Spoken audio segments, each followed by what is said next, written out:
मुंबईसह संपूर्ण महाराष्ट्रात आज रामनवमीचा उत्सव मोठ्या आनंदात साजरा केला जातोय। या चांगल्या शुभ दिवशी विविध भागात भव्य मिरवणुका, भजन कीर्तन आणि धार्मिक कार्यक्रम भरपूर उत्साहात साजरे केले जात आहेत।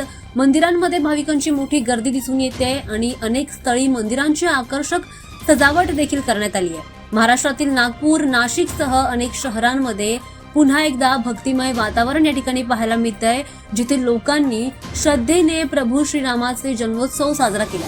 रामनवमी हा हिंदू धर्मातील एक महत्त्वाचा सण आहे, ज्यामध्ये भगवान रामाच्या जन्माचा आनंद साजरा केला जातोय। भक्तांनी आज वेळेमध्ये मंदिरांमध्ये पूजा, आरती आणि विविध धार्मिक विधी पार पडले, तर त्यामुळे संपूर्ण राज्यात उत्साहाचं वातावरण पाहायला मिळतंय। त्यासोबतच नागरिकांना, प्रवाशांना या काळामध्ये, या वेळेमध्ये वाहतुकीच्या नियमांचं पालन करण्याचं आवाहन करण्यात आलंय। पर्यायी मार्गांचा वापर करण्याचं आवाहन करण्यात आलंय। जागोजागी पोलिसांचा कडक बंदोबस्त देखील आहे आणि अशा वेळेला मिरवणुकांमुळे कुठेतरी वाहतूक कोंडी होऊ नये, त्यामुळे प्रवाशांनी, नागरिकांनी वाहन चालवताना पर्यायी मार्गांचा वापर करा, असं आवाहन प्रशासनाने केलं।